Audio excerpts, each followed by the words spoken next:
दोस्तों, आज मैं आपको रात की रसोई कहानी सुना रही हूँ। सुबह सुबह लता किचन में आई तो सिंक से भरे बर्तनों को देखकर उसका मूड ही खराब हो गया। वो बोली, ओह माय गॉड, ये क्या, पूरा सिंक रात के बर्तनों से भरा पड़ा है। सारे के सारे बर्तन गंदे पड़े हैं। अब मैं चाय किस में बनाऊँ और फिर नाश्ता कैसे बनाऊँगी। ये सलोनी भी बस ना महा आलसी है। शाम को जब काम वाली बर्तन साफ करके चली जाती है तो वो रात का खाना झट से बना देती है। पर ये रात के बर्तन भी तो मांजने होते हैं ना। पर नहीं, बस उल्टा सीधा खाना बना के अपने कमरे में टीवी चला के बैठ जाती है। अभी इसको बुला के पूछती हूँ। दरअसल सलोनी लता की देवरानी थी। लता उसको बुलाती है, सलोनी, अरे ओ सलोनी, कहाँ हो तुम, जरा यहाँ तो आओ। तभी सलोनी किचन में आती है और बोलती है, क्या भाभी, मैं टीवी देख रही थी। लता, अरे ये देख, गंदे बर्तनों से सिंक भरी पड़ी है। अब मैं चाय और नाश्ता कैसे बनाऊं। तू ऐसा कर, जल्दी ये सारे बर्तन मांज दे। सलोनी, क्या, मैं, इतने सारे बर्तन। अरे नहीं नहीं भाभी, मैं इतने सारे बर्तन नहीं मांजूंगी। अरे मैंने कल ही अपने हाथों पे मेहंदी लगवाई थी। बर्तन मांजने से मेरी मेहंदी छूट जाएगी और मेरे पैसे बेकार चले जाएंगे। ना बाबा ना, मैं नहीं मान सकती है इतने सारे बर्तन। लता कहती है, अरे तू तो हर 15-20 दिन में मेहंदी लगवा के बैठ जाती है। तुझे पता है ना कि हमें घर के काम भी करने होते हैं और उनमें पानी का भी काम होता है। तो क्यों पैसे बर्बाद करती हो बार बार मेहंदी लगवा के। चल अच्छा, अब जल्दी से बर्तन मांज दे, मेरा चाय नाश्ते बनाने में देर हो रही है। सलोनी, भाभी मैंने कह दिया ना कि मैं नहीं मांजूंगी बर्तन। ऐसा करो भाभी, बर्तन आप मांज लो, चलो खाना मैं बना दूंगी। इसी तरह दोनों काफ़ी देर तक एक दूसरे को बर्तन मांजने को बोलती रही और बाहर सभी चाय नाश्ते का इंतज़ार कर रहे थे। उसकी सास सरला कहती है, हे भगवान, अभी तक चाय नाश्ता क्यों नहीं आया। अब तो मुझे बहुत ही भूख लग रही है। नाश्ता नहीं, पर ये किचन से खूब आवाज़ें आ रही हैं झगड़े की। लता का पति विभोर, माँ, ऐसा लग रहा है कि दोनों फिर से लड़ने लगी। बेटा, तुम भी अब उठ के अपने अपने काम कर लो, अब तो मिलने से रहा चाय नाश्ता। विभोर बेटा, ऐसा कर, कुछ बाहर से ऑर्डर करके मंगा ले। कहीं ऐसा ना हो कि इन दोनों की लड़ाई के कारण मैं परलोक ही सिधार जाऊं। सलोनी का पति संयम, हाँ हाँ माँ, मैं अभी ऑर्डर कर देता हूँ। और कोई रास्ता भी तो नहीं है ना हमारे पास। उधर किचन में लता और सलोनी अभी तक बहसबाजी कर रही थी। लता कहती है, अच्छा, तो तू नहीं मांजेगी ये बर्तन, फिर मैं चाय नाश्ता नहीं बनाऊंगी, रहने दो सबको, आज भूख आई। सलोनी, अरे अरे, भूखे क्यों रहे, कल भी बाहर से खाना मंगाया था तो आज ही मंगा लेंगे। कल संयम ने खाना ऑर्डर कर दिया था, आज भी भोर भैया कर देंगे, कह दो उनको खाना ऑर्डर करने के लिए। फिर दोनों ये कहने को बाहर आई, तभी विभोर ने बोला, अरे कर दिया है हमने खाना ऑर्डर। अरे हमें पता ही था कि तुम दोनों आज भी खाना नहीं बनाने वाली हो। अरे तुम दोनों एक साथ मिलकर काम नहीं कर सकती क्या, जब देखो काम के लिए झगड़ती रहती हो। तभी सलोनी बोलती है, अरे जेठ जी, आप मुझे तो कुछ भी मत कहो। देखो मैंने दोपहर और रात का खाना बना दिया था, मैंने तो अपना काम सही तरीके से पूरा कर दिया था। तभी लता कहती है, अरे सिर्फ रोटी बनाने को ही पूरा काम करना नहीं कहते, किचन भी साफ करनी होती है और उसमें पड़े बर्तन भी मांजने होते हैं। सलोनी, हाँ हाँ, पर पूरा खाना तो बना ही दिया था ना। तभी सरला, अरे अरे, अब चुप भी करो तुम लोग, तुम्हारा टेप रिकॉर्डर एक बार शुरू हो जाए तो फिर बंद ही नहीं होता जल्दी से। फिर 15 मिनट बाद खाना भी आ गया और सबने चुपचाप खाना खा लिया। अगली रात को फिर से दोनों में झगड़ा शुरू हो गया। दोनों एक दूसरे से बर्तन साफ करने को लेकर फिर से बहस करने लगी।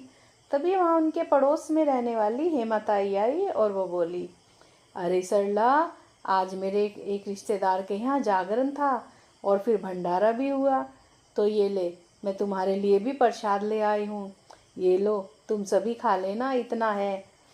तभी लता ने मन ही मन सोचा और बहुत खुश हुई। वो सोचती है, अरे वाह, ये मताई बड़े सही वक्त पे आई हो आप, अब तो रात की रसोई नहीं बनानी होगी और ना ही ये ढेर के ढेर बर्तन मांजने होंगे। सलोनी भी ये देख के बड़ी खुश हो गई।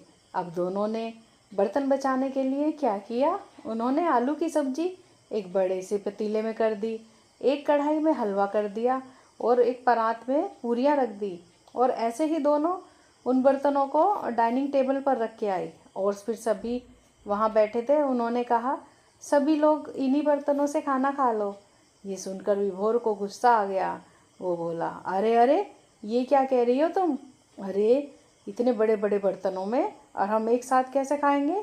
अरे, तुम लोगों का कहीं दिमाग तो नहीं खराब हो गया? तभी लता ने सलोनी से कहा, अरे सलोनी, चल हम लोग इन्हें खाना खा के दिखा देते हैं इन बड़े बड़े बर्तनों में।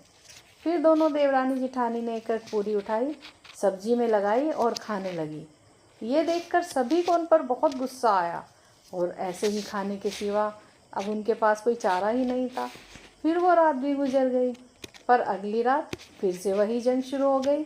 लता, अरे सलोनी, देखो, कल तो चल गया था, हेमाताई भंडारे का खाना दे के चली गई थी, पर आज कोई बहाना नहीं चलेगा। आज तो तुम्हें ये बर्तन मांजने ही होंगे। सलोनी, अरे अरे भाभी, पता नहीं क्यों आज मैं बेहद थकी थकी महसूस कर रही हूँ। ऐसा करो, आज खाना बनाना रहने देते हैं, मैं संयम से कह के बाहर से खाना ऑर्डर करवा देती हूँ। संयम भी वहीं खड़ा था, उसने भी ये सारी बातें सुन ली थी। वो गुस्से से आग बबूला हो गया और बोला, इनका तो रोज का यही ड्रामा है। अरे चुप हो जाओ तुम लोग, बहुत कामचोर होती जा रही हो आप दोनों। आज बाहर से खाना नहीं आएगा, चुपचाप किचन में जाकर खाना बनाओ। गुस्से से तिलमिलाए संयम को देखकर दोनों डर गई और किचन में चली गई चुपचाप। सलोनी कहती है, अरे लता भाभी, अब क्या करें? देखा आपने, इन्हें कितना गुस्सा आ रहा है, कितना गुस्सा कर रहे हैं।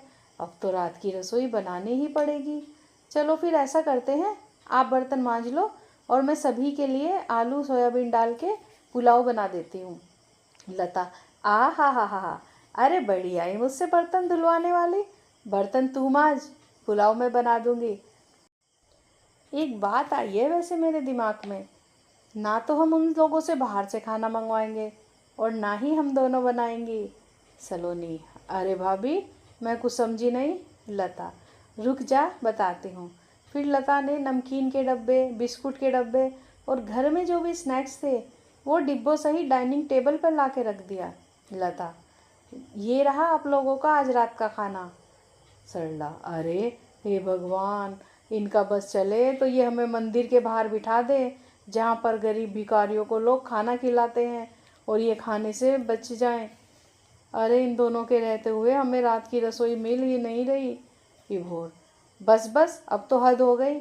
आज ऐसा करते हैं, यही खा लेते हैं, पर अगर कल से रात की रसोई नहीं मिली ना, फिर देखना तुम लोग। लता, अच्छा ठीक है, पर उनके पास तो हजारों जुगाड़ थे। अगले दिन लता बाजार गई और वहाँ से कुछ डिस्पोजेबल प्लेट, कटोरी, गिलास, चम्मच वगैरह ले आई और घर आके सलोनी से कहती है, अरे सलोनी, खाना तो इनमें खा ही लेंगे, पर बनाने के लिए भी तो बर्तन चाहिए। फिर वो बर्तन मांजने पड़ेंगे, जैसे कि कुकर, कढ़ाई, चमचे वगैरह। सलोनी, अरे फिक्र मत करो, देखो मैं मैगी ले आई हूँ, सिर्फ 2 मिनट में तैयार हो जाएगी। फिर दोनों देवरानी जेठानी ने कढ़ाई में मैगी डालकर बना दी और सबके सामने डिस्पोजेबल प्लेट में ले जाके रख दी। मैगी को देखकर सभी को गुस्सा आ गया और ऊपर से वो डिस्पोजल में दे दी। अब तो पानी सिर के ऊपर से निकल गया था। अगले ही दिन उन तीनों ने इन दोनों देवरानी जेठानियों को सबक सिखाने के लिए कुछ सोचा। अगली रात जब दोनों किचन के आसपास थी तो उन्हें किचन से कुछ आवाज़ें आने लगी। सुहानी, अरे भाभी, हम दोनों तो यहाँ हैं, फिर किचन में कौन है? ये कैसी खटपट की आवाज़ें आ रही हैं? लता, हाँ आ तो रही है, चलो चल के देखते हैं। फिर दोनों जल्दी जल्दी रसोई में गई तो देखा विभोर बर्तन मांज रहा था, संयम बर्तन धो रहा था और उनकी सासू माँ खाना बना रही थी। ये देखकर उन दोनों को बड़ी शर्मिंदगी महसूस हुई। लता, अरे आप लोग ये क्या कर रहे हो? सरला, अरे अब हम ये ना करें तो क्या करें, तुम दोनों से तो ना बर्तन मंजते हैं, ना ही रात की रसोई बनती है। अब तो हमें ही ये काम करने पड़ेंगे ताकि हमें रात का खाना तो मिल जाए। तुम दोनों जाओ, आराम करो और टीवी देखो। लता, नहीं नहीं माँ जी, हमें माफ़ कर दो। अरे हमारे रहते हुए आपको ये काम करने पड़ रहे हैं तो हमारे रहने का क्या ही फ़ायदा। सलोनी, हाँ हाँ माँ जी, हमें माफ़ कर दीजिए। अरे हमसे गलती हो गई। अब हमें अपनी गलती का एहसास हो गया है। अब से आपको कभी शिकायत का मौका नहीं मिलेगा। लता, हाँ हाँ, अरे हमारे रहते सुहाते हमारे पतियों को बर्तन मांजने पड़ रहे हैं और माँ जी आपको खाना बनाना पड़ रहा है। नहीं नहीं, आप सब बाहर जाइए और डाइनिंग टेबल पर जाकर बैठिए, ये सारे काम हम कर लेंगे। और देखो आधे घंटे में हम आपके लिए खाना भी बना के लाते हैं। आप बाहर डाइनिंग टेबल पर जाकर बैठ जाइए। सरला, अच्छा बहू, तुम बोल रही हो तो ठीक है, हम बाहर चले जाते हैं। चलो बेटे। फिर बाहर आके तीनों माँ बेटा खूब हंसे और एक दूसरे से कहते हैं, हमारा मिशन पूरा हुआ, और फिर जोर जोर से हंसते हैं। दोस्तों, अगर आपको ये कहानी पसंद आई हो तो लाइक शेयर कमेंट सब्सक्राइब ज़रूर करें। Thanks for watching.